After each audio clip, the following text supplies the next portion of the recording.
Pam Warren, good morning. Morning, how are you? I'm lovely. It is absolutely gorgeous outside. It's scorching. Yeah, has been for a few days actually. Yes, Long may it continue. I know. And we're indoors doing this, eh? Yeah. Look, thank you ever so much for taking your time to speak to us today. Pleasure. Uh, we, we've been connected by mutual friends, and I've watched your story many times on various different medias. And it's all about inspiration and giving hope and dealing with change, etc. So, look, how are you anyway on this fine morning? Yeah, I mean, I'm better. I have just come out of getting off a 4-day depression. So this is my first day actually back up and about, and I haven't really noticed the good weather that we've been having. So yes, today I will take full benefit of the fact that I'm back in the land of the living and can enjoy the sunshine for a change. Yeah, look, I kind of led you into that question, didn't I? Because we had a conversation before we pressed record, and you said it was okay. And I'm interested. Everyone has different definitions of these periods. How does depression personify itself with you? Well, with me, I get warning signs because I've got post-traumatic stress disorder. My body does try giving me warning signs and letting me know I really should slow down, because that's the reason I get depression episodes. It's because I do too much and burn my energy out, both mentally and physically. And the first thing I have been told that happens is my eyes go dead. Because I've got quite dark brown eyes, and I've been told I get shark eyes. I don't know whether my eyes have come back or not. They certainly don't look like shark eyes. They look well, apparently they go really dead. Right. Which is how people around me know that I'm disappearing into something. And then I had a flashback 3 days ago, which is where I'm back on a train and the crash is happening. The crash that happened to me is happening all over again. And I should have taken the warning sign then, but I didn't. And my psychologist is constantly telling me off and not listening to my body. So I kept on ploughing on, and then a couple of days ago, I woke up and I could not move. For me, the actual physical manifestation is not being able to move. I'm lying in my bed, I will wake up, and I was telling you about the heavy eyebrows. I feel like I've got really big, black, bushy eyebrows hanging over my eyelids. And then I've got I've got a bed that's quite high up, and normally I can just swing my legs out and stand up. But when I'm going into a depression, I swing my legs out fine and they just dangle there. They won't actually support me in any shape or form. And that's when I normally know. And everything seems, to me, really dark. It feels like a really dark winter day.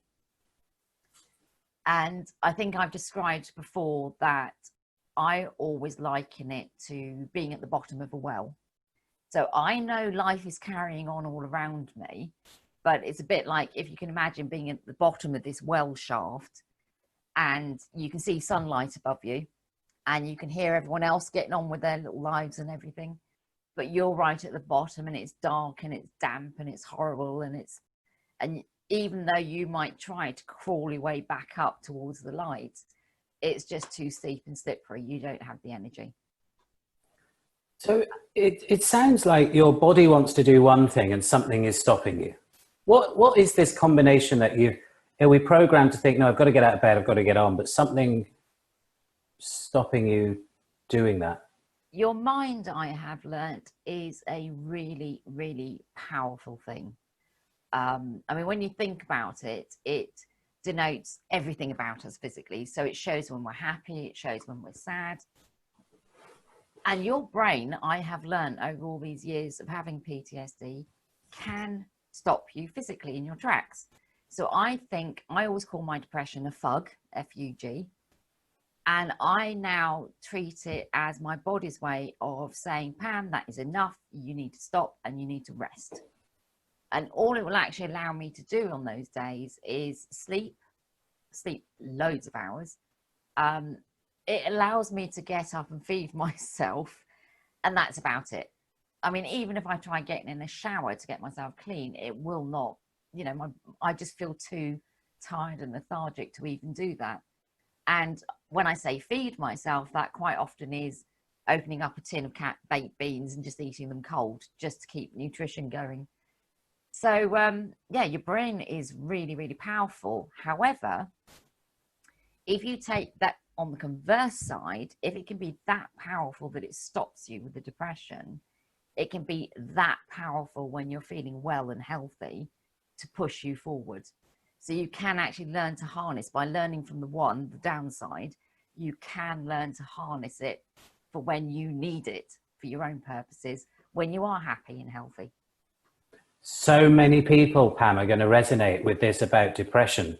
It affects an incredible amount of people, and more so around the context of COVID-19 that we're talking remotely from. I think people are just going to really understand that feeling. You know, you're so frank in how you deliver it. It's like, I know I've got to eat, physiologically I've got to eat, but it's the quickest route to water, isn't it? Yeah. Yeah. And then and I drink lots of water as well. And so, yeah, opening that tin of beans, getting in the shower, it's almost like, and I speak from my own experience, it's almost like you have like limited self-worth. Like, that's all you deserve. Can of beans. And, you know, everyone's different. I had an inner critic. So if I'm lying in bed all day, or, you know, if I was spending that much time, my inner critic would have been beating me up. How is yours during that period? Are you quite nice to yourself? Yeah, I mean, my brain is honestly so tired. I haven't even got the energy to be critical about myself. Yes, I will get upset in as much as I'm annoyed because I've allowed myself for it to stop me. And you'd think after 20 years of having this that I would know the warning signs, and I do. It's just I'm continually balancing off, because having almost lost my life once before, I know that life is too short. Nobody has to tell me that. I know it. I have felt it. So this is an argument I have with my psychologist all the time. I'm trying to cram as much as I can into the life that I have left, which of course is going to wear me out.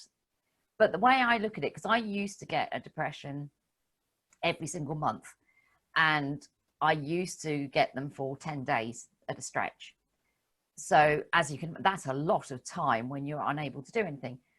Over the years, I do make allowances. So when I feel myself physically getting tired, I will stop and try and rest. And sometimes I can catch it before it manifests into full-blown depression. So I've now managed to get it down to the fug knocking me out for 2 weeks of a year, roughly. Now that to me is the same as having 2 really bad colds or the flu. So every time my psychologist keeps going, you know what's going to happen if you keep at this rate, I'm going, yes, but that's 2 weeks out of 52. So that gives me 50 weeks when I am absolutely flying along, living life to the full and trying to do 10 things all at the same time. And that's what my personality enjoys. So to me, it's a fair trade-off. I'll put up with it.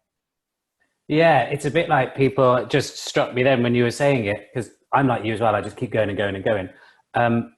But people could say it's a bit like drinking. You know, we get to the age of 45 and we still don't realize that we get a hangover until the next day. Isn't it? It's like, oh, no, I feel all right. I've had a few glasses. I actually feel really good. I think this is going to be the one day I don't have a hangover. No, I really feel next day. Yeah, you should have learned. Well, I mean, I learned the hard way with alcohol. So to be honest, I don't let myself. I'm very good at stopping when I can feel myself. I like getting a bit giggly, but that's about it. And so this 10 days when you're effectively in bed and knocked out in terms of the world around you, and you can hear the muffled noise of everyone else talking, the light at the top of the well. What do you have to explain what's going on to those nearest and dearest around you, or do they know now? You've gone quiet. No, they know. They know. The one thing I am able to do, because I think you said the same thing, is you find you can't talk even when you're in a depression. I have managed to text. So my family and my closest friends, I just actually text, I'm having a fug, and they know exactly what that means. And I've got some really nice friends that live close to me who have a key to my house. And sometimes I can hear them come in and I can hear my fridge door open, and I know that they're bunging sandwiches and fizzy pop and crisp and all sorts, just in case I do fancy that, you know, I need to eat. I've got something other than a can of baked beans. And then they sneak out off again. They don't bother talking to me. So again, I think with the benefit of time, my support network around me knows to leave me alone for at least 3 to 4 days before they check in with me. But I do now warn them that it's happening.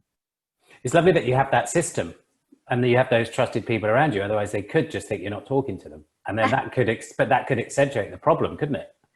Yes, although there are some people I wish I didn't have to talk to. But no, the ones that are closest to me, they've known me for a lot of years. Some of them have been around since before the train crash. So they know, they fully are aware, and they've seen the mental struggles I had in the early days, which was far worse than any depression. So to them, a bit like me, we've learned to live with it and we built it into our fabric. And I just know that they love me. And when I'm ready, they won't even mention the fact I've disappeared off the earth for a week. They'll just turn around and carry on as if we hadn't left off. They're the best ones, aren't they? Yeah. Yeah. We're going to come on to the day that effectively changed your life in a second. And leading into it, you know, you get the signs when you're going into, what do you call it? Depressed period? What do you call it? The fug. A fug, right. Okay. So when you're going, I'll be careful how I say this now. When you're going into a fug, you see the signs. Do you equally see the signs? Like now we're talking to each other and engaging and everything else. You probably couldn't have thought you'd have done this either a few hours ago or yesterday. Do you see the signs coming out? Oh gosh, yes. Yeah. Yes, I mean, I noticed this morning, and today is honestly my first day up and about again. And you very kindly said we could postpone today, but no, I want to start getting back into things. No, it was when I woke up and I was aware it was sunshine. And my eyebrows had receded back up my forehead. And then, yeah, you get in the shower and you're going, oh, this is really pleasant. And you're not, you know, over the past few days, you haven't thought about how pleasant it is. Or that swinging the legs out over the bed and you immediately stand up.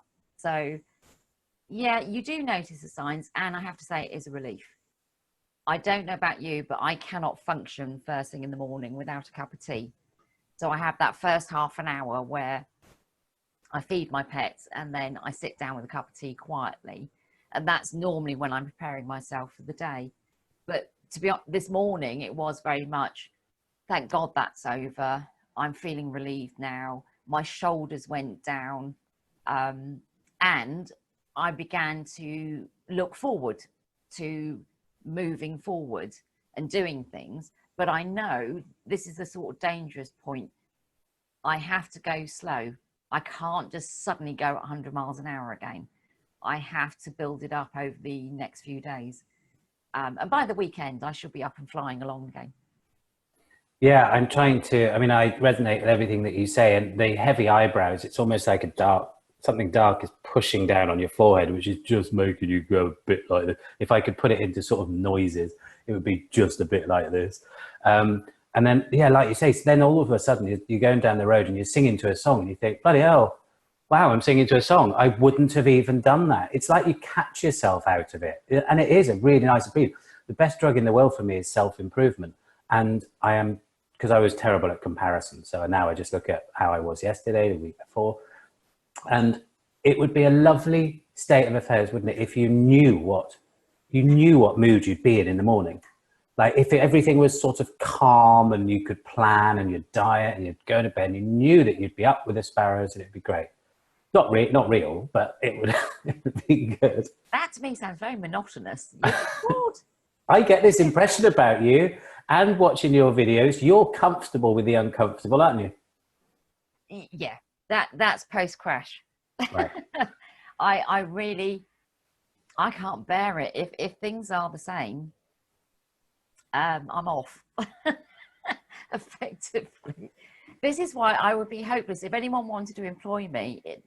I'd either take over their company, or I would just after about 2 weeks, I'll be going, you know what, I'm off. I really can't do this anymore. Again, it's that going back to life is too short. In a way, it's made me intolerant of I don't want to say compromise, because everyone compromises in life, but it's made me intolerant of accepting the status quo if I don't enjoy it. Does that make sense? Yeah, it makes complete sense. I'm just writing it down, and I think there'll be a, you know, Pam, you've got to sit at a desk for 9 hours. No, you're right. Nope, not going to happen. Definitely. What I mean, that's why I suppose I enjoy the professional speaking circuit, because you work really hard up to an event, don't you? And then you do it, and then you debrief afterwards, and then it's done. And then even if you've got another one, or you're trying to do 2 in 1 week, it's a different client each time, or it's a different company. So you've always got that constant ebbing and flowing and shifting, and everyone wants something different. And I actually love that. I do like it. It keeps me alive. I've realized very much that there's a pendulum, and my friend said to me, a lot of people are like this, and they just go small gains, small losses, small gain, or whatever the words are. He said, you're like that. Yeah. So whilst you're right at here, you're also prepared. Is it a gambler in us? I don't know. You're also prepared for it to go the other way. But that not being able to see into the future, but thinking of the best and having something to aim to. I love being lost. So everyone is nowadays with GPS and everything, and dual carriageways, everyone knows where they are all the time, and people know where you are because of all the apps and everything else. There's something nice about just being completely lost in a wood that you don't know where to go in. And instead of panicking, just go, right, this is lovely. I don't know where I'm going. Yeah. I mean, I must admit, those apps, they freak me out. There's quite often when I'm up in London, particularly if, Google will pop up and go, your friend so-and-so is just around the corner in a coffee shop. And I go, oh, no. Yeah. So I disable everything I can on my phone. And every time it asks me to allow them to the location services, no, I don't want you knowing where I am. No, thank you. Right, Pam. So now that we know what state we're in today, etc., let me take you back. It's going to have to be completely in your words. I mean, everyone knows what happened. It was the Paddington rail crash. It was the disaster that ensued that suddenly appeared on our television. Hard to believe that you were right in the middle of that. Can you talk us through, whether it's the day before or the morning of the event, how were you on that day? Yeah, I mean, it was back then a normal day. I always refer to myself as pre-crash Pam and post-crash Pam. They are two very different people. So, and you always, everyone says to me, oh, people will remember you from the Paddington train crash. There's a whole generation of people that don't. They were either babies or not even thought of back then, because we're talking like 20 years ago. So I've learned to accept that. And to be honest, I quite enjoy the fact not many people realize who I am, because then you can take them by surprise with just the way you're thinking. But back then I was a financial advisor, and I'd worked my way up through a national insurance company, and I started off as a receptionist and worked my way up. And I think I always had that little germ of, I'm not happy with the status quo, because I kept on pushing for promotion. And after a while, and bear in mind, this is back in the 1980s, I pushed for a promotion, and the manager actually said, well, you've got 2 problems, Pam. Firstly, you're a woman. Financial services was very male dominated back then. It still is to a certain extent, but it's getting much better. And the second problem was you're black. And I just went, there's my resignation. Because I thought, how dare you? I mean, back then, it wasn't politically incorrect to say something like that to someone. And women that worked in an office, I mean, we were used to having our bottoms slapped and just having to put up with it. It was just, things are so much better now.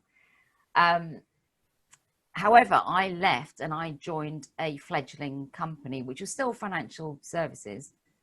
But as you may have guessed, I took it over because I just kept going, oh, we can do it much better than this. And gradually built it up. And eventually I had a team of 13 people. And we worked in mortgages. My speciality was pension schemes, would you believe? I loved pension schemes. And gradually over the years, I built it up to, well, within 6 years, I built it up to over £1 million business.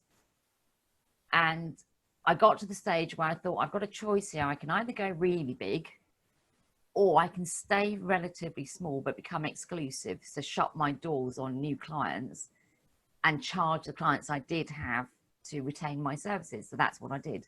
I went exclusive. So doing really, really nicely, and going off on holidays all the time and drinking champagne. That was my drink of choice. Changed my car every single year just because I could. And that, I thought, was life. It was brilliant, according to me back then, pre-crash Pam. And then I was, it wasn't good enough for me just to be a good financial advisor. I wanted to be the best in the country. So I started sitting exams and pushing myself through those exams. And I was on a training course for the third one, which would have earned me these advanced financial planning certificate, it was called back then, would have earned me my spurs. And that's what I was doing, catching a train. It wasn't as if I had to work in London that often, but I was on a 3-day training course. It was the second day, the 5th of October. So I was traveling up to Moorgate at rush hour. And yeah, it was a beautiful day again, sunshine, blue skies, but it was October. So because it was so sunny, it wasn't cold enough to need a big overcoat, but it was cold enough. I was wearing gloves and I had sunglasses on. But I actually remember, and this seems so ironic, 2 things I remember. One was stood waiting for the train to come in to take me up to London. And it came into Reading Station, and I was stood there with my face up to the sun going, how good is it to be alive on a day like this? Little did I know. The second ironic thing was, as the first Great Western came in, I was stood, because then I used to travel first class, and the first class carriage stopped directly in front of me. So I literally just had to take 1 step off the platform onto the carriage. This is a good day so far. Yeah, I was going, this is nice. Yeah. Everything was sort of in flow, I suppose you'd call it now. And that was it. Door slammed, off we went. And just outside of Paddington, a place called Ladbroke Grove, a Thames turbo that was leaving Paddington to come out went through a red signal at signal SN 109, and for some reason, I know the reasons, but it ended up on the same track as us. We were a high-speed train and we were heading straight towards each other on the same piece of track. The signalman back then had nothing. They could see it happening, but they couldn't do anything to stop it. And so we hit at 130 miles per hour. And back then, the diesel tanks were behind the engine underneath the first class carriage. So when we hit, my carriage just went up in flames. So yeah, that's effectively, that's the mechanics of what happened. But for me on the carriage, I didn't realize anything was wrong until because time slows down when you're going through something like that. I'm sure other people have said similar, but I could hear screeching and I thought, oh, the carriage is putting on, or the train's putting on its brakes really harshly. then I looked over at my fellow passenger who was sat opposite the table to me and realized I was really high up, like on a seesaw. I was high up looking down at him, and I thought, that's not right. And then it was like being on a bucking bronco. It went really dark, bearing in mind it was a really sunny day. And you could just hear screeching of metal, and the carriage was twisting, and just, oh, it was, and all I was doing was a bit like on the office chair. I was grabbing hold of the train seat, pushing myself back, thinking to myself, you have to make yourself as small as possible. Don't ask me why I thought that, but so I was actually, if I can do it here, I was actually trying to get in a fetal position like that in the chair. And that's when I looked over my shoulder, because I had my back to the direction of travel, and saw the fireball coming down the carriage. And that is honestly, Simon, when I thought, I'm gone, I'm dead. There was no way anyone should have survived that fireball at all. And in what I thought would be my last thought, it wasn't that my life flashed before me, but I went, it's not been worth it. And I meant my entire life beforehand. It didn't matter that I'd worked hard, or I'd built this company, or I was earning lots of money. I suddenly realized I was going to go to my grave, and everything I'd accomplished was not worth it. It had no meaning. And yeah, and then the fireball swept over me. So, yeah, sorry, I sometimes get dragged back, because I still get, as I said, with the post-traumatic stress, I still remember it sometimes. And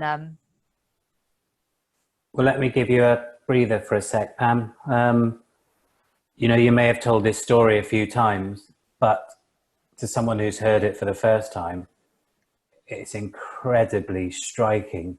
One, what is going through your mind. Two, you were having such a nice day, and then all of a sudden it is literally turned upside down.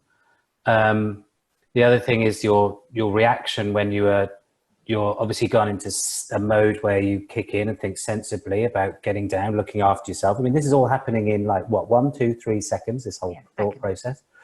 That image of looking over your shoulder and seeing the fireball is something that you see on these action films, don't you, when it's just coming towards you and you've got to get out, and they always seem to make it just at the last second. But what, I tell you what, I don't know if you've had this before, I presume you have, but what was most striking for me is not the initial injury or the panic or the fireball. What's significant for me is that in all of in a sense of panic, you suddenly thought it's not worth it. I mean, where does that come from in that environment where you're thinking, no, I want my brain to be telling me to move left or right or jump in the air or do something to avoid all this? And it reverts back to that. Talk us through that moment. I think it's because, I mean, initially all the actioning, sort of trying to curl up, I think that's instinct. I think that for most human beings that would be the same. What I found, as I said, some people say their life flashes before their eyes. I think it's a similar thing, but I just had a moment of clarity when I honestly thought, that's how I, because at that point in time, I believed I was going to die. I just had that clear clarity. And it's something I have tried to maintain ever since, hanging on to that sense of, I'm so sure that everything I've done up until this point has not been worth it. It wasn't what was intended when I was born. It's not what I intended for myself. Before, I would talk to my family once every 6 months. I was lucky if I saw them at Christmas. It was work, make more money. So yeah, that sort of selfish attitude in that one moment when you think you're going to die, you suddenly, it doesn't matter. You can't take the money with you. You can't take anything with you. You're going to die. And that's when you get crystal clear about what's important.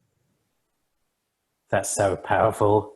It's so powerful because it's not like you'd done anything wrong. You'd followed your dream, and you had, maybe we all get a bit hardwired into this, you know, you've got to climb the ladder because that's the judgment of your success and all that, but you were doing it and you were smashing it, and you were a new car each year, you're on top of your game, you're sitting there in first class.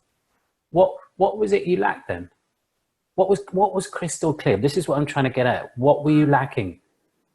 It's the way I conducted somehow I knew, I don't think it was ever expressed in words, but when I tried to distill it, it's the way I've tried to live my life ever since. So family and friends always come first. I don't care how busy I am. I don't take money or material things that seriously. I mean, don't get me wrong, I like to be comfortable. I like to have a house. I like to be able to pay my heating and lighting. But I mean, I ran around in the car until it fell apart for 15 years because it was going. So why did I need another one? It doesn't now occur to me that I have to keep striving. So as long as I'm comfortable, warm and fed, I've reached contentment. Yeah, that's the right word, contentment. It's contentment with life. And I no longer feel like I am on that hamster wheel. So if I want to change direction, I can very quickly. And I do. If the state system starts trying to suck me back into this is the way we live our society, I'm going up to a certain point. I concur, as in I want to be a member of society. However, I go so far and then I stop and then I go, well, if that's the way things are going to go down, then I'm going to look over here and find an alternative way of doing things. So it is that you suddenly realize that you're put on this earth, I personally think, to make a difference. But that difference has to be based on your own inner judgment of what makes a difference. And to me, it's making a difference in other people's lives. So if I can help in any way, I give willingly. And I don't mean money, I mean time, energy, effort, advice, whatever they need. And the one thing I took from the train crash, which I constantly refer to, is I imagine myself, hopefully, when I'm in my 90s, excuse me a minute, I'm going to cough, on my deathbed, looking back over my life. And I am absolutely adamant. I will look back and go, yes, I made a difference. And boy, it was fun. If I can do that, I will be a very, very happy woman. And you mentioned fun there. We seem to lose that out of everything. Pam, you're drinking a water and you've got a cough. You said, you're so nice when we started. You said, I may have a cough. Drink of it. I was like, yeah, it's all right. You're allowed. And then you went on to explain why. Why is it? Oh, that's because when the fireball came down the train carriage, unsurprisingly, I was screaming along with everyone else. And the fire ripped down, burnt all my vocal cords. I couldn't talk for 3 months. My family were delighted. No, that's a fib. It burnt my vocal cords, and unfortunately I've got scarring. So as I talk, it dries. It then makes me cough. Yeah, I know. And now we're talking about it. It makes you even more conscious. Right, I'll take over as the gallant man I am. Here we go. I'll try and buy us 20 seconds. You're in this materialistic world that we all live in, and you say contentment. Can you be content? Are people only content after they've had the material goods and the riches and then they realize they can't have them? Or is it possible to find contentment before you've got all that, i.e. take the pressure off, save yourself that whole journey because it's actually pretty worthless anyway? Or do you have to experience that to go, yeah, all right, very easy for someone with a Mercedes convertible, I'm not saying that you did, I'm just picking a car at general, and to go, oh, material goods don't make me happy as I'm flying down the road with the roof off. Is it possible to get to that state of contentment without all the bit in between of struggling, stamping on people, maybe or maybe not, but just following your material? Yeah. Yes, no, it is there. However, I think we've got a lot stacked against us. I'm lucky because the train crash did happen to me. That sounds really wrong, doesn't it? But I am. I have over years come to appreciate the train crash is probably the best thing to have happened to me. I've said it. That does not negate it should never have happened, and I shouldn't have been burnt, and people shouldn't have died, and shouldn't have happened. However, it did. But the way I look at it now is I'm lucky because it completely knocked me out of all the conditioning we're subjected to.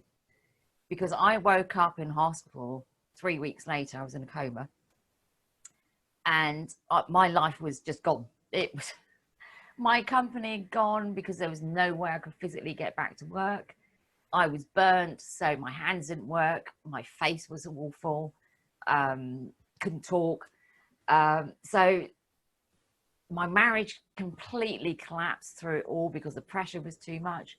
I went through a mental journey that I wouldn't wish on anyone with a trauma. So everything got taken away from me,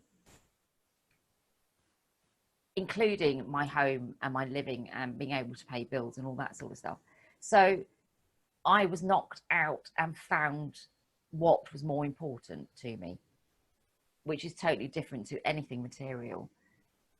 However, you don't have to go through that same level of trauma to achieve that, but it is so much harder. Because even now, after all these years, when I'm sort of 90% back to normal, I find I can get sucked back in a little bit. And it's only because I'm constantly aware I will buck eventually. So I might get sucked back in for 2 or 3 weeks where I'm going, oh yeah, got to do this, got to do that, got to hit that deadline. And then suddenly my brain will go, whoa, hang on a sec, you're heading straight back down the rabbit hole.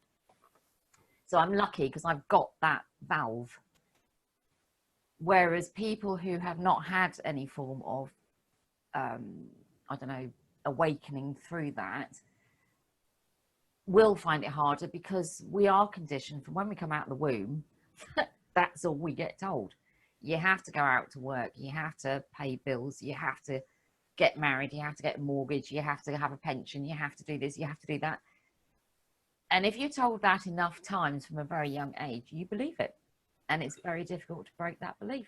Yeah, and by the way, everyone else will be able to see a barometer on your arm, whether it be your watch or your car or your house, to how successful you are or how rubbish you are. So up to you. The material goods are the barometer or pressure that everyone will see. And if you play that game, that's never ending. Someone's always got a bigger house and a better boat. Yeah, so you will never be happy. The more stuff we accrue, the more we want. That is why 5% of the world's population have, 25% of the world's wealth? Which I always find curious, because when you think about it, money is a construct. It's not real. It's not real. It's bits of paper. But because we all buy into it, because that's the way we've been told things work, it has value. Whereas I'm sort of now at the stage where I'm constantly trying to get people to re-evaluate and say, well, actually, yes, we do need money because that's society as we live in, and we have to be able to pay our bills, otherwise we end up on the streets. However, at the same time, we should also value the other stuff. So things such as having been through COVID, we saw how nature recovered quite a bit while we were all off the streets. We should be taking more attention to that and paying more attention to it. And then saying, okay, how can we live more in harmony with the world around us? Do we need to keep asphalting and concreting over everything we come across? Do we need to keep building? I don't know the answers, by the way, but there has to be. It's almost like we have an opportunity, in my opinion, through what we've all been through. Again, is we could change things a lot, which would then have a knock-on effect for the people that are bothered about being a billionaire, or my bugbear at the moment is the generation that seems to want to come through, become a YouTube star or something, and they earn money that way, and to them they're successful. I'm going, when all said and done, is that essential to life? No, I don't think it is. Yeah, I wonder how many people, COVID is knocking a few people out of that programming in the system. It's going to be very hard when you've been the MD of your own house for 3 months to go back and be sitting at that desk, like you said, and being told what to do in somebody else's environment. I think people are realizing, do you know what, I quite like this being in control, and, we can get by. And they'll start to say, well, how much do we need to get by? And we'll work from there. Yeah. And start a different life. Pam, are you okay if I take you back slightly? No, just to that. And Bit of water. yeah, I mean, no one can imagine it without you saying it. You were literally physically the closest person to it. When the fireball was coming down, was the train still upright? And then, I mean, in terms of had it crashed? Were you upside down, or you were? And then the fireball came, which must have been absolutely terrifying. And just as much as you're comfortable, I understand that. Go through the next series of events until you were rescued. Well, I mean, you're asking things where, I mean, I remember it clearly because I never lost consciousness. But for one, that description I gave you of looking over at my fellow passenger and being higher up, so that the carriage must have been vertical. And once it was all over and I saw pictures of the crash site from an aerial point of view, it was obvious that one train's carriage, it might be in the Thames Turbo, had gone over us, but then we'd bucked upwards, or something along those lines happened. I mean, obviously I was in the middle of it, I'm not to know, but I do know we were bucking around and things were flying all over the place, and there was lots of screaming, and then the fireball. And to be honest, once I noticed the fireball coming down the carriage, I just went like that. And this always makes me laugh. Apparently, when there is a fireball like that, women do that. Men go for a different part of their region, so their hands go down. What? That's not the time. Every single doctor and psychologist I've spoken to, but I'm very glad I did, because that's what saved my eyesight. And then, to be honest, because I had my hands over my eyes, I wasn't paying attention to what was happening until it went really quiet. Once it went quiet, I remember going, okay, am I dead or am I still alive? Because you don't know, you're conscious or you're thinking, so maybe, but you could be in the afterlife. Who knows? I've never been to the afterlife, so I don't know. But eventually it had gone quiet enough for me to take my hands down away from my face, and it was just black. You couldn't see a thing. And bear in mind, this is what, 8:15 in the morning. It was dark and there was smoke still around. And then I looked down and my left leg was still on fire. And there was this sort of detachment in my head. I just went, oh, better put that out. And I just reached out and patted my leg out. And then I don't know whether this is just, maybe it's something to do with my personality or makeup, but I just went very practical. So where the train table had been in between myself and another passenger, that had bent and burnt, but it had come down over my legs, or over my right leg. So I just thought, oh, I need my leg back. So I pulled and it just crumbled. It was burnt through. And then I thought to myself, okay, maybe there's another fireball. Who knows? I don't know anything about trains. So I then looked over my left shoulder and realized that the window to the carriage had popped out or wasn't there anymore. So I remember saying, and even though my vocal cords had burnt, they hadn't dried up, so I was still able to verbalize. So I said to anyone that happened to be listening, I think we'd better get out of here. And I didn't even realize how burnt I was. I swung my legs round and dangled them out over the lip of the window. And then I used my hands against the seat to just project myself out onto the gravel below. Not stopping to think, I learned subsequently, there are live rails down there, but luckily, because the signalman had seen the crash happen, they'd cut all the power. And Well, then, also, yeah, sorry, go on. no, sorry, you were going to say. Well, I was going to say also, you don't know how high up you are, or I sort of judged because when I was dangling with my legs out, I did look down and it didn't look that far.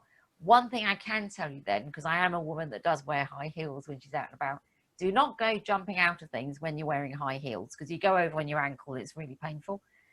And that's what happened. And then I tried to walk forward. Bearing in mind, this is gravel, I'm walking up aggregate. And my legs wouldn't move properly. And I'm going, oh, that's odd. So that's when, again, I'm thankful that my vocal cords were still working. I went, help, somebody please help me. And that's when I heard a man's voice, who turned out to be Matt Rodder. He had been in the buffet car, which, although it had crashed, the fireball hadn't got any further than our carriage. And he said, I'll help you. And he came running over. And then we discovered that I was, where I'd come out of the train, it was in the apex. The trains had actually ended up in a V like that. So I was sort of in this bit. So if you can imagine, the fence on the track side were either side of this V. So it was really quiet, very quiet. And I think other survivors jumped out on other sides of the carriage. So Matt came over to help me and didn't mention how badly burnt I was. And he said, oh, we better get you to the side of the tracks, because we could hear the sirens by then. So he started walking me down towards to walk around the train. I couldn't move. My legs were seizing up because of the burns that they'd taken. So I sort of muttered to him, I don't think I can do that. So he said, well, the only alternative is we've got to crawl under what was left of the Thames Turbo. And it hit the carriage that was directly in front of us, had landed on its side, so the wheels were still spinning. And he said, we're going to have to crawl underneath. Can you manage it? I'll help you. So somehow I managed it. Although when we were going under, the smell of diesel, and the diesel was dripping, scared the living bejesus out of me because of the fireball. And do you know what? Actually, I'm digressing slightly, but just recently I've had to replace my car because mine went kaput. And I bought a diesel, thinking energy efficient bit. And I've completely forgotten until I went to fill up. And then, of course, the smell, I completely freaked out on the carriage forecourt. I was like, oh my God, a flashback. So I'm having to fill up really carefully. I'm going to be changing that car. I don't think I can bear a diesel for much longer. I really wanted a hybrid, but anyway. But that smell took you back. Yeah, takes me right back. There's certain things that do. Barbecues set me off. The smell of any burning pork or anything like, oh, I cope, but it does set me off. Well, I'll ask the obvious question while we're on it. Have you been on a train again? I did. I've managed to avoid it for 10 years. I would hire a car or get a taxi or drive myself if it was a short distance. But yeah, on the 10th anniversary, it was Trevor McDonald actually came and found me and said, it's the 10th anniversary. And I went, yes, I know. And he said, we'd like to do a program with you. And I went, great. What would you like to do? We want you to catch a train. And I went, oh my God. Yeah, thanks for that. However, I thought, actually, the train crash has stopped me long enough. So if I can cross this hurdle, bearing in mind Sir Trevor was going to be there holding my hand the whole way, I thought, if I can do this and get to Paddington, that'll be almost like me finishing the journey I started off 10 years ago. So yeah, I did it. I didn't enjoy it, but I did it. And now I do commute, particularly back into London on that same route. But I have to say, so I never enjoy it. I have to steel every nerve. I'm sort of quelling the sickness coming up in my throat. If another train goes past us, I jump about 6 foot in the air. And I have freaked out a couple of times in the carriage and then just apologized to everyone. Just said, I'm so sorry. So yeah, it's hard work, but I do it. What happens when you go past the area where it happened? I Is don't there look. a special significance? No, you don't look. I don't look. Yeah, it's just not. I always know we're coming up to it because I see the Euro tunnel sheds, and then I think, right, Ladbroke Road. I'll just look out this other window for a little bit. Yeah. Yeah, I don't think anyone will blame you. But Pam, when you were getting out, we're going to move on in a second, but when you were getting out of the carriage, did you see anyone else? Because there must have been daylight if the window was gone, I don't know, or the smoke. And did you hear anyone else? And do you know anyone else? Were there any survivors in your carriage? I don't know about my carriage. I mean, that was where most of the people died that was on the Great Western. But I was aware, I think it's because my brain had gone into be practical to avoid any panic rising. But when we got to the edge of the track, I was aware that there were lots of other people on the track side. I was also aware the emergency services hadn't got to us by then because apparently there was a great big chain link fence and there was no access.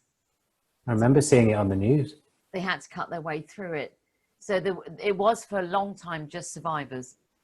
But the people that hadn't been physically injured were helping us that had been injured. So I had, Matt was joined by 3 or 4 other survivors trying to help me and look after me. And again, I didn't realise I was burnt at that time. It didn't even occur to me that I was burnt, weirdly. So I was doing things like my face felt funny, so I wanted to touch my face and they wouldn't let me. They were sort of gently pushing my hands down. And one of the girls always said that where I'd been gripping the armrests on the chair when the fireball hit, it had melted, part of the plastic had melted onto my jacket. And they thought I was impaled by this armrest. But as it cooled on the trackside, it then fell off. And she said, we all heaved this huge sigh of relief. And they just didn't let me know how bad I was. And then when the emergency services got to us and were getting me ready to go off to the ambulance, I was then just reeling off telephone numbers and saying my husband is, because I was married then, and gave him his number, and then saying, oh, he won't have made it home yet. You might want to phone my mother-in-law, and this is her number. And it really wasn't until I got up to the Sainsbury's, which was on the other side, up on a high car park, and they were putting me in an ambulance, that I then felt safe enough to close my eyes. And they gave me a morphine shot, so the pain disappeared. That was nice. Yeah. Oh, yeah. When I first had morphine, I remember I sort of leant on my elbow on the gurney as the doctor walked away, and I went, come back, I want to marry you. Yeah, and give me some more. Yeah, Now, and that was it for 3 weeks. well, you mentioned that so your heels had broken for a start. Your ankles twisted. What other injuries did you sustain? It was mainly burns, thank goodness. Yeah, apart from a really bad ankle, the rest of it was all burns, and it was full thickness. So I lost all layers of skin. And the worst affected were my hands, because I'd put them over my eyes, and my face. I'd lost all layers of skin from here upwards. This is actually all my thigh on here. But I can't tell, sorry to speak normally, I can't tell that you've been burnt. I presume you have scarring, but yeah, but that's I certainly can't see. That's what I became known as, the woman in the plastic mask. But that is exactly what the plastic mask succeeded in doing for me. Because I was a patchwork of grafts, where Nick, my surgeon, had found bits of undamaged flesh and then put it on my face. Wow. But the plastic mask, because it was hard perspex, I've still got it somewhere, it was pressing down on all the little joints, and it would get really hot and sweaty underneath there, and that helped to mesh the skin around. But even now, graft skin is much thinner than normal skin, so I quite often find I can damage it really easily. And then I'm trailing bits of blood I've done it in Waitrose. They're not very happy with me, but I don't realize I've done it because I don't have much feeling in my hands. But the face is quite interesting. He did such a good job with it and with the mask that apparently where I'm grafted, I won't wrinkle. That's a bonus. Well, no, then I'm really upset because the older I get, this bit wasn't burnt, so this is going to go all wrinkly. And because I put my hands over, these are going to go wrinkly, so I'm going to end up looking like a terrapin. I'm honestly look like a reptile by the time I'm in my 60s. I'm going to be wrinkly. That's be all nice and smooth. Yeah. Go back. I want some more. Take some more off the thigh. Do it again. Wow. Okay, so what happened with your? There was something I wanted to ask them more about that. But what happened with the psychology behind all this then? Well, you were after. I mean, I don't know. You have another drink. I'll carry on. You have the panic where you don't really know what's going on. Then you have time where there are lights and attention and all that. And then you find yourself alone, presumably, once people have gone and loved ones are around you. And then at what point, I think you alluded to something, then you went down to a very dark moment. What was going through your mind? Well, you got to remember, I mean, I was unconscious for 3 weeks. So by the time I came out of the coma, all the media for Raw died down. Oh, did they induce you then? Or did you go in and... Yeah, they had to, otherwise I wouldn't have made it. Right. I mean, because of the burns to my lungs and down my throat, I got double pneumonia, and they just said to my family, she ain't gonna make it. It's yeah, I was supposed to be the 32nd victim, but luckily, see, now that just makes me a stubborn, obstinate woman, doesn't it? The fact I kept on fighting. But I come out of the coma, and yes, it's completely almost over. Plus, I was shielded for a while from the full horror of what had happened. And to be perfectly frank, once you're conscious, you'll then become aware of the fact that you're all bandaged up and people keep wheeling you off for operations. I stopped counting after number 27. You sort of become quite insular. You get to, I can only cope with so much, so I'll just concentrate on this little bit. So really, the psychological side did not kick in for quite a while. And even when, because I discharged myself from hospital after 3 months, because most of the emergency stuff was over, and although I needed more operations, it wasn't anything I needed to be particularly in hospital. And I did feel I was becoming institutionalized when you're in something for a long period of time. So I wanted to go home. But nobody had told me about the psychological element and all the help that the government had brought in through ACAS, etc. That had all disappeared by the time I got home. So I just thought I will tackle this the same way as I tackle everything, which is head down, bulldoze your way through it. So when I started getting nightmares and flashbacks, and I just thought, oh, pull yourself together, get on with it. Or my old attitude used to be, if you keep busy, you don't have to think about anything. So I tried that, was not working. So then I thought, okay, I'll let myself have a couple of drinks in the evening. Bearing in mind, I'm still on morphine and I've got painkillers coming out my ears. I'll have a couple of drinks and that will help me sleep, because I wasn't sleeping. And I'm sure I can't cope because of sleep deprivation. And then 2 drinks in the evening turned into more drinks, and then more drinks turned into bottles, and then bottles turned into waking up in the morning feeling dreadful. Have a drink, you feel a bit better. So yeah, I went down the slippery route of, and I'm not proud of it, becoming an alcoholic. That was a really bad time. And of course, all the mental traumas that I hadn't been diagnosed with post-traumatic stress, but I was refusing to get any help. I was trying to self-medicate with the alcohol. I was making a complete tit of myself in public.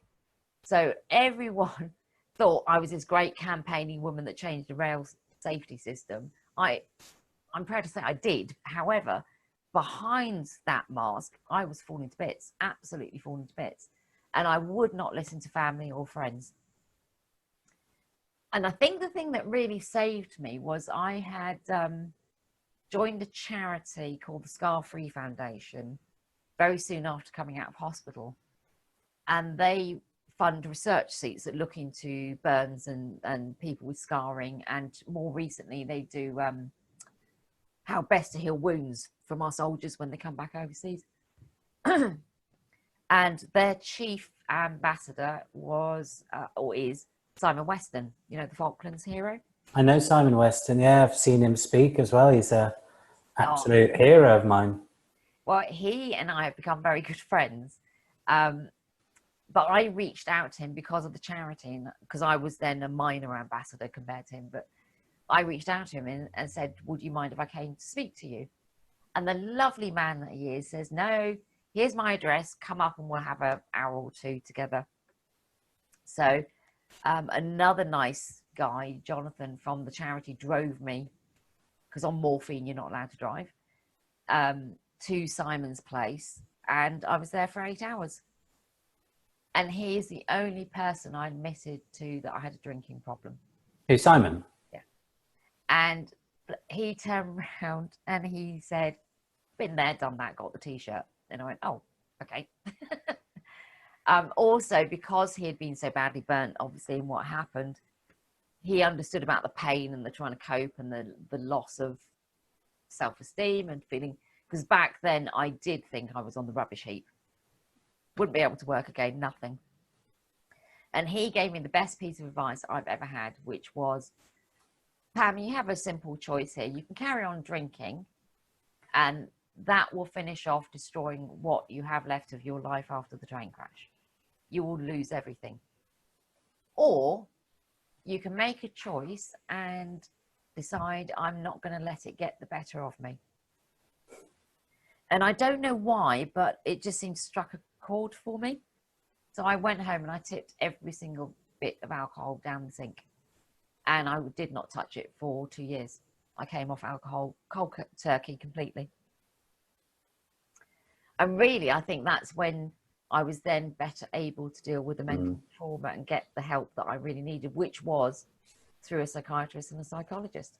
But it was Simon that really saved me from myself. Well, I hope he's listening to this, and we'll send him a copy afterwards, because it's amazing. If, like you said, you make a difference. That's why we're here, and he made a difference to you. I saw him speak at a sales convention, but I'd also met him, which is where, you know, I'd watched him in front of everyone, and he was amazing. Got standing ovation, obviously. But I'd also seen him outside a box in Twickenham, and you know, he didn't have to be anyone. He wasn't there, and he was equally as lovely a bloke as he was that evening as well. There was no airs and graces. He was just what he was. Yeah, like I say, he's one of my heroes. He's obviously one of yours. So we'll make sure he sees this. I've been lucky over the years that we've become very good friends. So we meet up for lunch when he's not dashing all over the place. And I do turn to him a lot. So, and he always makes me laugh. He always has a quip or a sense of humor, and I don't know, I just love him to pieces. I really do. And I've started jokingly calling him my guru. Simon is my guru. and what he was getting at, really, I suppose, is that I love the fact that it's changes are made by choices, and you had to make a choice. You couldn't just wallow, that word wallow, because I suppose we all relate to it. You had to sort of give yourself permission to go. Almost, I can hear the Rocky music coming on in the background now, and I can see this. I can see you swinging your legs out of bed and going, right, no, come on then. Was it a bit like that? Had you made a conscious decision? Yeah, I did. I mean, I think I came to realize that it doesn't matter what happens in life, you have to take responsibility for yourself. Even when something like a train crash happens, it was not your fault. You just happened to be in the wrong place at the wrong time. You have to take responsibility for yourself. And it is very much down to you as a person to then decide, how am I going to do this? And hopefully you will always be pointed in the direction of one of the choices I can make will be beneficial for me in the long run. And that's just the one I chose. I appreciated that Simon was not the type of person I could say, oh, but you don't understand. Whereas yeah, that's right. Yeah. Everyone else. What do you know? Exactly. Well, he knew. Yeah.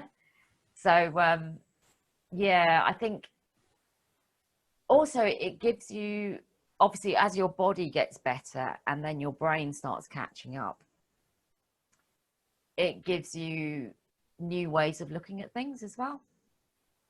Because I never assume that somebody else is going to help me. I never assume that the state is going to help me. I don't assume anything apart from what I can physically and mentally do myself. That's the first thing. Don't get me wrong, I do ask for help and I do seek help, but I will always look to myself first and think, right, what is it that you can do? Don't worry about what you can't do. What can you do? And that's my first, if you like, the building block to how I then move on. Mindset as well. So from reading a bit of your stuff, from watching your videos and doing my research, you say it's not your fault. And that is so important in all this. You haven't done anything wrong. It's not your fault. And you talk about survivor versus victim in some of the literature I've read. You're not, well, you word it, you're not a victim, you're a survivor. Yeah. I think victim denotes that something has happened to you where you can't possibly recover from it. I mean, the train crash will always be with me. Don't get me wrong. It's part of my DNA now, if you like, but I will not be defined by it. I am a survivor, but I think everyone is a survivor. When we, from going back, I keep going on about the womb, don't I? Every time we pop out that womb, we are a survivor. We survived birth, for goodness sake. But we survive every single day. It's just how comfortably we survive, I suppose, is the better way of terming it. But we're all survivors, and we should be proud of that. Yeah, we should. And you do forget. I need to pat myself on the back for being born. I survived that. Yeah, that's good. You talk about psychologists and coaching. When anyone's down, you sometimes advice from friends and family, it's lovely and all. It really is lovely, and we love them to bits, but it can feel a bit like bullets. I find it was like, oh, you don't know what's going on, you don't, everything else. Sometimes it needs that person to come in that doesn't really know you, from the third party, from the side, and just trust you with a bit of stuff, and just like, they've got no other reason apart from to say, look, you're doing well, and you go, well, okay, you don't know me, so but I'll take that. That's really nice, because you're not dressing anything up. How important is coaching and psychologists and a third party to your mental state then and now? Very. I would have to say I did not start my mental recovery until I got professional help. The psychiatrist was the one who,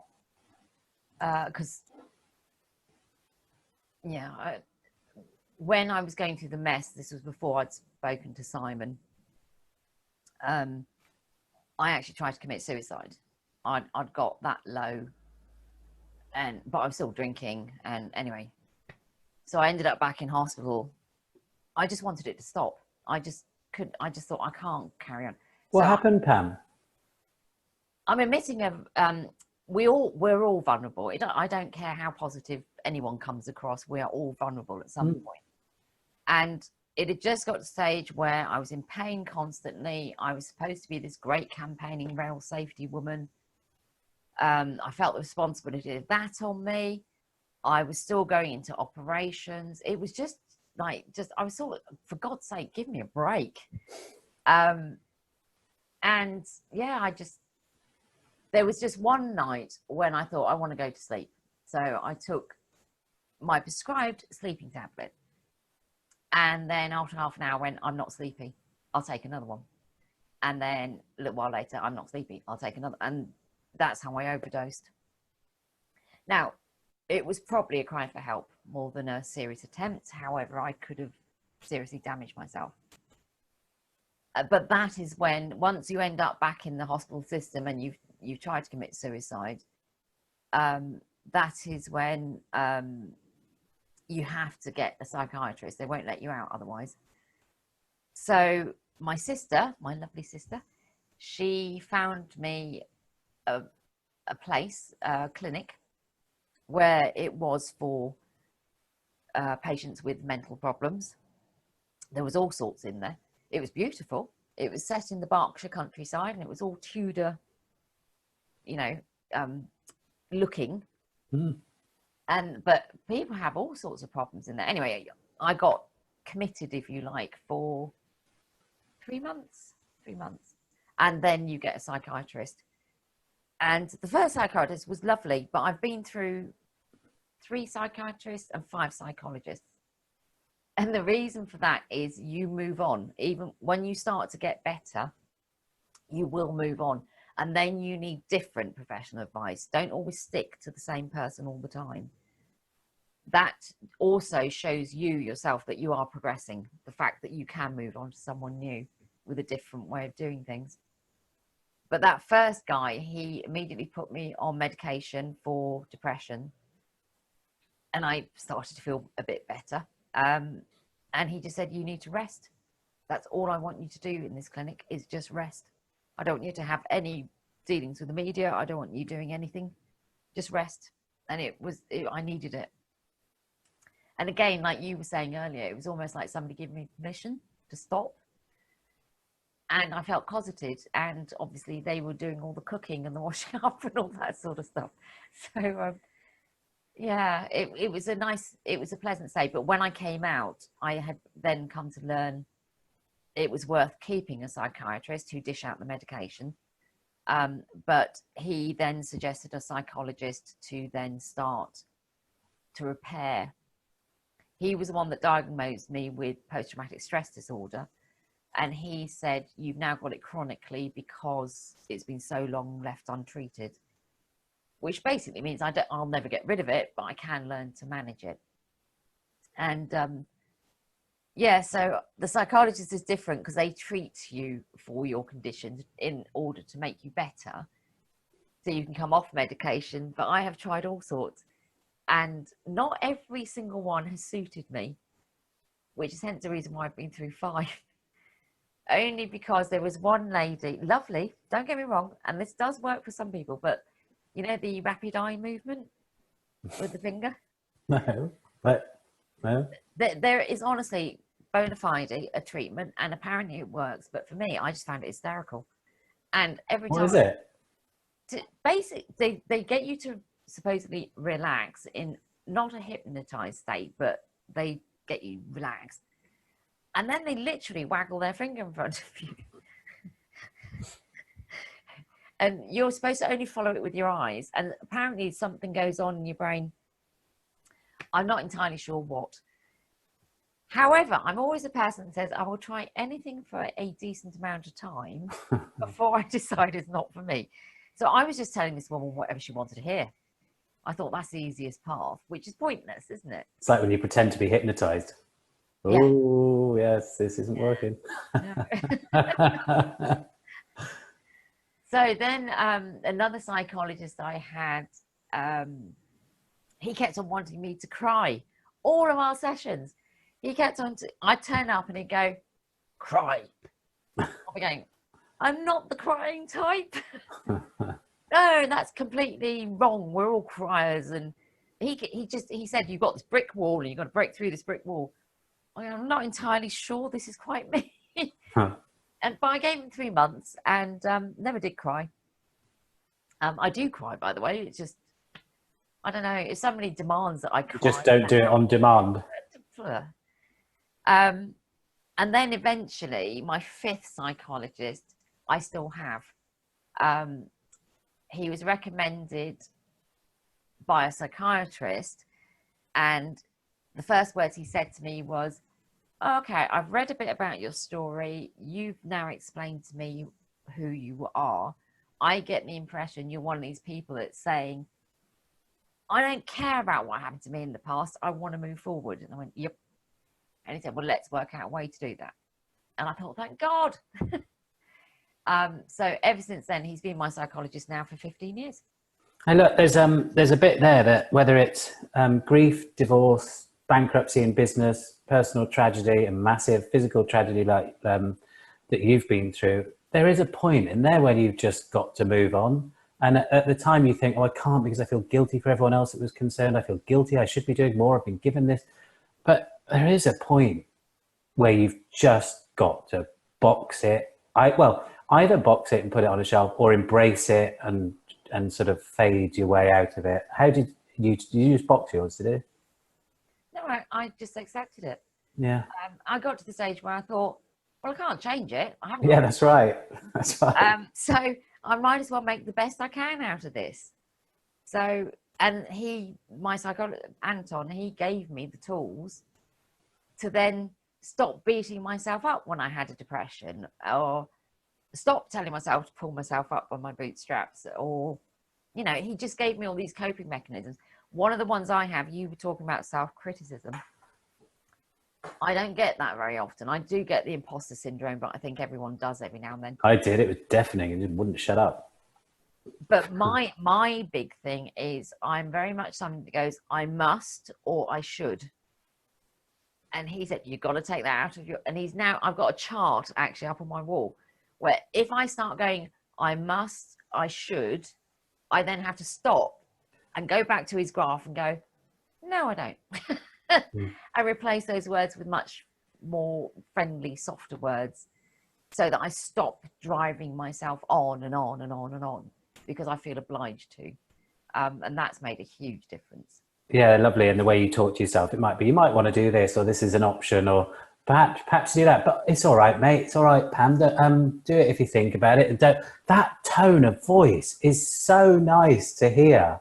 Yeah. After being, and getting the psychologist and the external help, I liken it a bit to when we're going through that inner critic and we're saying, pull your socks up, do this, like you've just said. It's like taking your car into the garage, opening the bonnet, and then telling someone how to mend it. The reason you're taking it into the garage is because you don't know. Yeah. And you just want to drop it off, go and have a McDonald's or a coffee or whatever you do, come back, and it's done. And that's the same with external influences like this. It's nice to hand it over, isn't it? It's almost nice to go into the operation, open yourself up and go, look, just someone operate on me. Do what you want. Just when I wake up, I just want to think better. And I think that's what a bit of reprogramming felt like to me. I've always thought of myself as somebody that's quite ballsy, but I don't think I'd open myself up. That's a bit beyond me. Yeah. But yeah, I've actually got a really good friend, a very good friend who's lived with me before, you know, been a friend since before the train crash. And she knows sometimes I have to phone her up and say, this is what I want you to say to me. She'll then ring off and then she'll phone me back and then she'll say these nice words. So that I just go, oh, somebody else has just said that. Or now I've got permission to stop, or, you know, whatever it is. But I must admit, I do sometimes say, oh, can you just phone me back and say this to me? What? Just because you want to hear it? You want to hear? Yeah, that's a good tactic. It's not validation, but it is feeling like there's somebody else in your corner. So you might be thinking it already, but you've got a third person has just said, no, you're quite right. You should be sat with your feet up watching a movie this afternoon. So what's the value of talking for you? I'm just looking at a couple of things that I must ask you while I've got you. What's the value of talking to people? For me, a lot with people I trust. Some people it won't work for. We're all individuals, and sometimes talking doesn't help for some people, even if it's to a stranger. However, I would caution those people not to remain stoic either, because if you bottle it up too much, it can all come out in a big explosion and it's all very messy. So if you can always find somebody, at least one person that you trust, or a bit like, you know, that because it was while we connected on LinkedIn, I just sent a general message out to all my connections, not trying to do anything or sell anything or, you know, say anything. I just said, if you need to talk, book some time with me and I'll have a half-hour chat. And I've been inundated, absolutely inundated. So people do like to talk. And the amount of people who said to me at the end, it is so nice to talk to somebody who's not judged me, knows nothing about my business, and is a complete stranger. It's just so nice to offload. And in that case, I've done my job, haven't I? Yeah, you have. You certainly have. It is just, like you say, for most people, it's good to talk. It's just good to get it out. I find that mental health needs to be normalized. I mean, look, you've been through absolute tragedy. And it doesn't matter how big the thing is to someone individually, it's the effect it has on them. It could be that someone's parents have unfortunately died, or their dog, it's not on the event itself, it's the effect. No, it doesn't matter. You could stub your toe and it will be something, it might trigger something traumatic. It could be something really simple. When do we normalize this conversation like we're doing now and talking about it? I mean, every human has mental health. I still don't understand why people, I think they don't, or don't. Maybe it's just an education piece around what it is. I think it is. The more people talk about it publicly, Yeah. it will get demystified. I mean, it's a bit like, years back, and I hate to bring it, but people wouldn't talk about childbirth, or they wouldn't talk about periods, or they wouldn't talk about, I don't know, whatever happens to you men. Not much, according to my point of view. But it was all very much taboo, wasn't it? When AIDS first hit the social scene, it was like, oh, let's all run away. This is a terrible disease. And now it can be managed. So the more it gets talked about, and then it becomes normal, it may not be accepted, as in it shouldn't happen, but then you can do things to change it. But you start off by making it normal, part of a normal conversation. And I think actually where that could start for everybody would be when somebody comes up to you and says, and how are you today? Answer truthfully. Yeah. Like, have a different thing. I mean, unfortunately, mental health, people at school used to call each other mental. It was an insult. So now you've got the diagnosis of what you're meant to be saying, yes, I'm mental, as an insult. I just don't think it makes it easy to talk about. I think we need to get different language around it. The word selfish and looking after your well-being. Oh, you're not being selfish. You're putting yourself first. There's nothing wrong with that. You're actually helping society. Because if you look after yourself, you may go to the gym and keep yourself really trim and super fit. Why aren't you doing the same for your brain? Yeah, and you wouldn't walk down the street and start insulting people. Why would you insult yourself? Wouldn't you? Why would you give? Depends where you are. Actually, this is part of the reason I want to get into my 80s, that I can do exactly that. Yeah, you can just do it and get away with it. I'm appreciative of time. So you said that, this has happened and it's changed your life. And you talk about positives as well in some of the research I've done. What are the positives that have come out of this for you? And what are the positives that can come out of any circumstance that happens to someone? I think definitely one of the positives is life gets ever so exciting. There isn't much boredom in life. So I am grabbing it to the full, but that is because I've got a proper appreciation of what things should feel like for me. I also feel some of the positives are that I have been able to reach out and help a lot more people make changes for themselves. I'm not there to dictate or pontificate or even say to people, you must do it this way.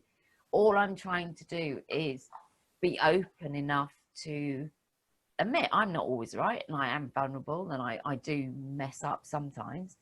You're a human. Yeah, exactly. But if I genuinely want other people to almost escape from the conditioning, I want them to be free. I want them to be able to go off for a walk for 2 hours, and not because they're in lockdown, but because they just fancy going off for a walk for 2 hours. So it's just that sort of trying to pass it on. I think also the biggest thing I have noticed is, which has taken me a bit by surprise, because of the experiences I have had to live through, I am very resilient. It doesn't matter what happens or what changes on me, even the bad stuff, I'll go, oh, didn't see that coming. And I immediately switch. And my brain seems to do it very quickly. Whereas a lot of people find it takes a while for them to reacclimatize. And if people or the situation keeps on changing the goalposts, they never quite get to the stage where they've acclimatized fully. So that's where I'm sort of trying to say to people, look, you don't have to listen to me, but I found this out.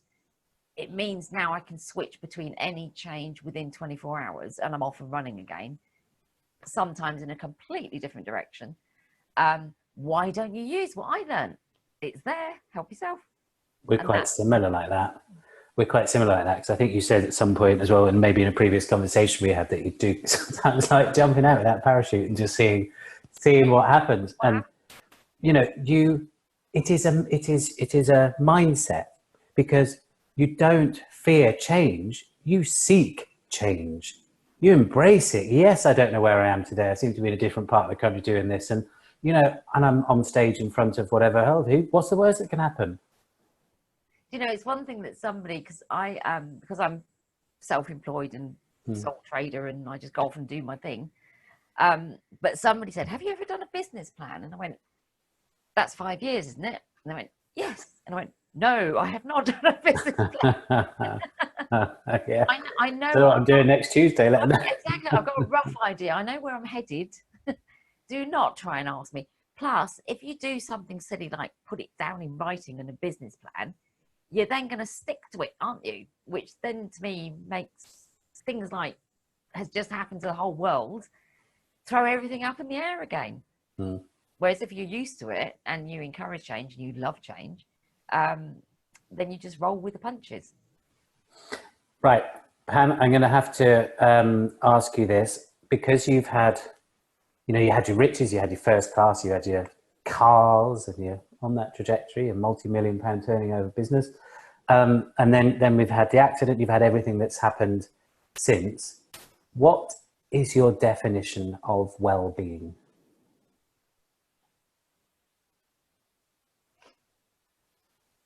In one word, contentment. It is. If you can honestly look at your life and you're content with what you have, or you've got your position where you are, and you have nice people around you, and I don't know, you're fed and you're watered and you're contentment. I think that is, to me, I just like the feeling. And even now, when I say the word contentment, I'm getting a little buzz.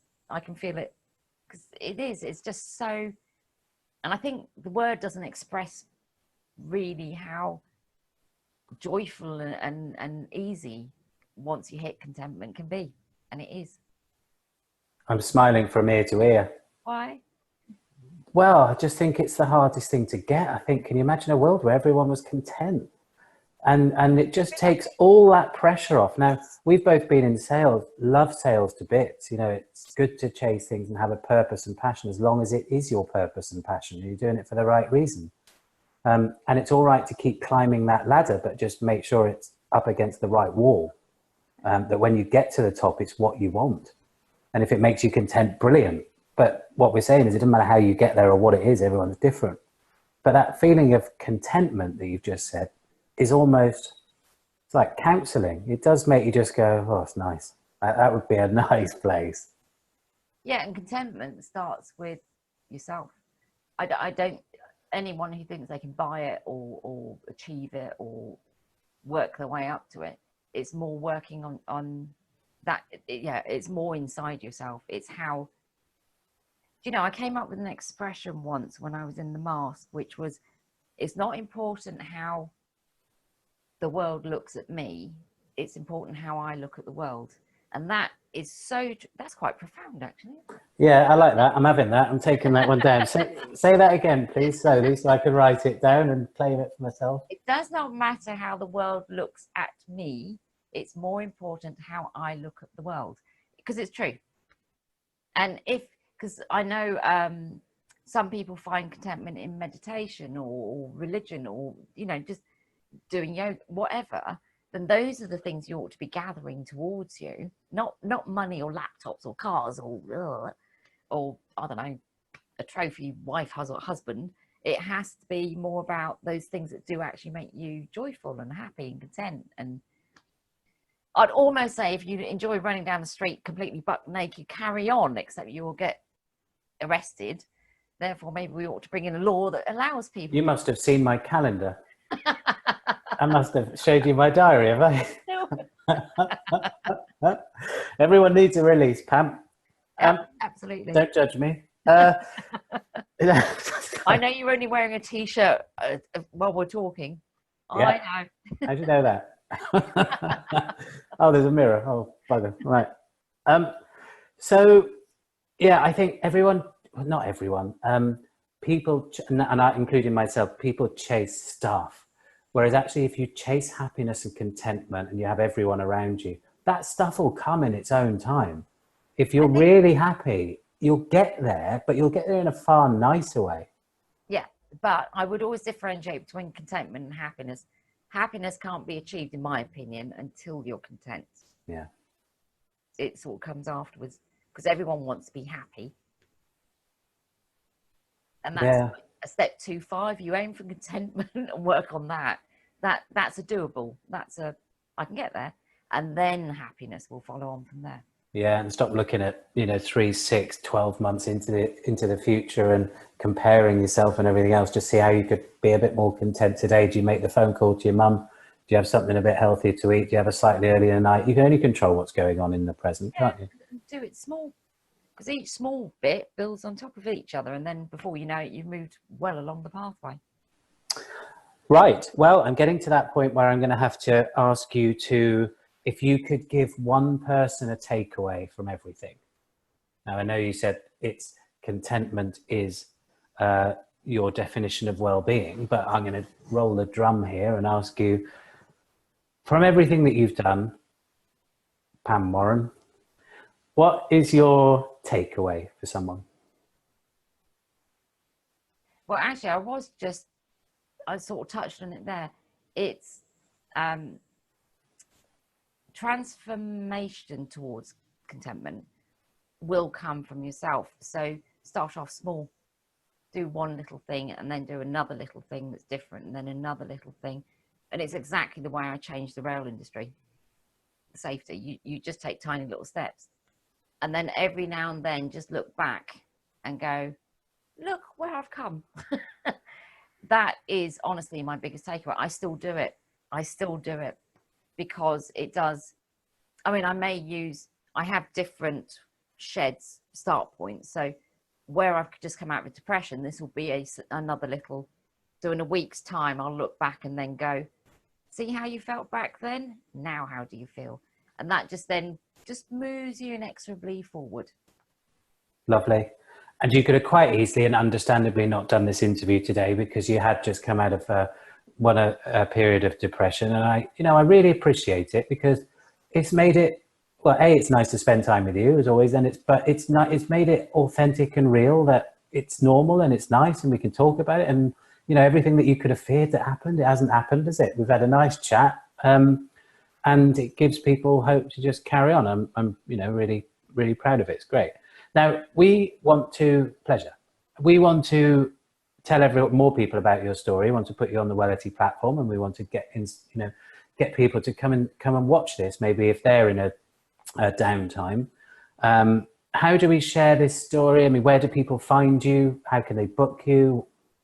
The simplest place to start off with is always on my website, which is simply Pam Warren, all one word, .co.uk. It's nice and simple. Or that's the same as my branch email address. So if you just put info@ and then pamwarren.co.uk, it drops into my inbox. And yeah, I would say to anyone that would like to get in touch, I am just a genuine person. What you see is what you get. I can't do any different.